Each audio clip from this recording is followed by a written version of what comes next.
that, considering how long I've been here, I should probably tell you a story. I grew up in a small town in Alabama. My favorite day of the week was Saturday. Of course, we were out of school and free to roam, but I liked it for another reason entirely. My father would drive us to an old Mcentire. It was a small city that was mostly raised during the 1920s. Parts of it are even older. We had the Dancy Polk Inn, a personal home, the last time I went around there, where no other than Jesse James, the outlaw, slept the night before he robbed the old state bank. That old bank still has bullet holes in the columns, but that's another story. Down by the river, this is the old Mcentire home. It went up in the grand year of 1836. What a sight! It was fine, beautiful columns, shine hardwood floors, and ornate light fixtures, and a flat roof for all those parties the various owners would have over the years. The years rolled by, and the Civil War thundered in with a lust for young souls.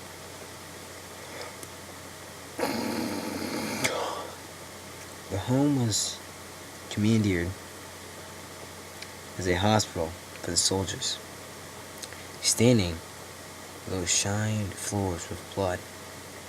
Needless to say, many young men died in that house.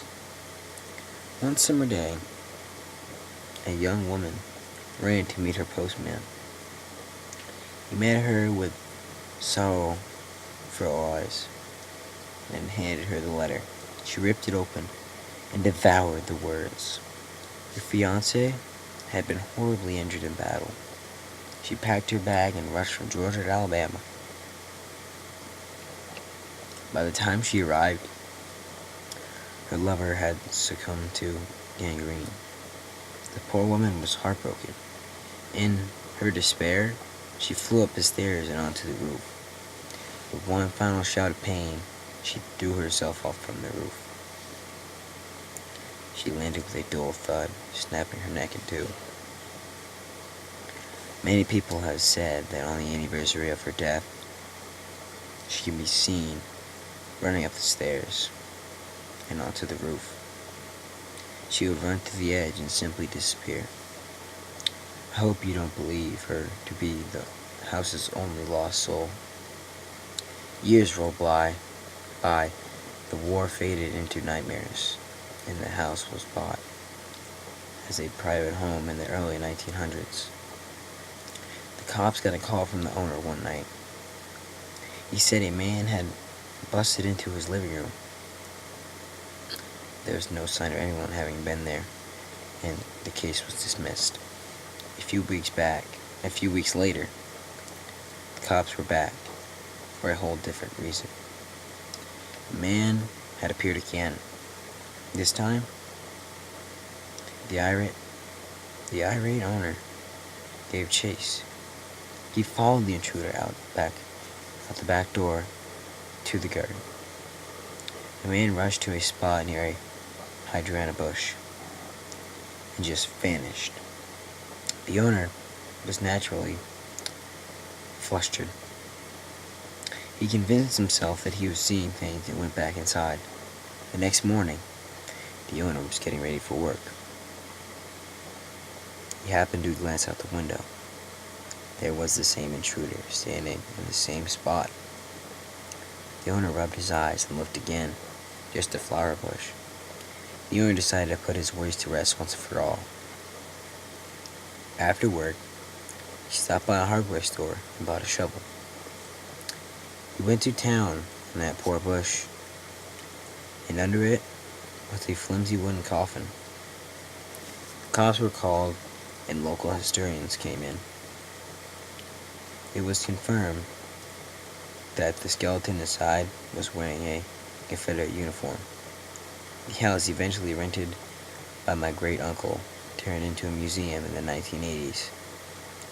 It never seemed to have many visitors due to the lack of historical interest from anyone other than tourists.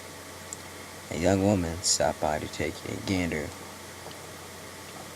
She leaned in to examine the rusted musket behind the glass. This is when she heard small footsteps. She turned around to see a boy, no more than 13 or 14, standing in the doorway, with his leg wrapped in bandages and a crutch under his arm. "Ma'am, do you know where my mama is?" he asked her, wide-eyed. "No, I'm afraid I don't." "I could help you look," the woman offered. "Please, I just want to go home. Let me go home. I hate it here, and I miss my mama." Tears streamed down the boy's face as he turned and hobbled back into the hall. The woman rushed after him, but found no one in the hall. She went back to the front desk and informed my great uncle that they had a lost child on the grounds. He looked up from his magazine in confusion. "Miss, no one else has come in here." After getting his fill of paranormal, my great uncle moved his museum to one of the more modern shops in the city. One of the Jazz Age buildings not 2 blocks from the house. The old Mcentire home was bought in the 1990s and reopened as a bed and breakfast. Some of the guests have reported a woman dressed in a beautiful black gown entered their room during the night. She reportedly hurries from room to room, leans over the bed, closely examines the face of the occupant afterwards.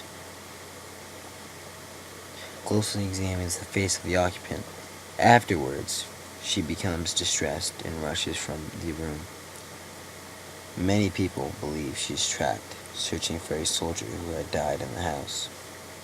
The last I heard, the home was once again a private residence.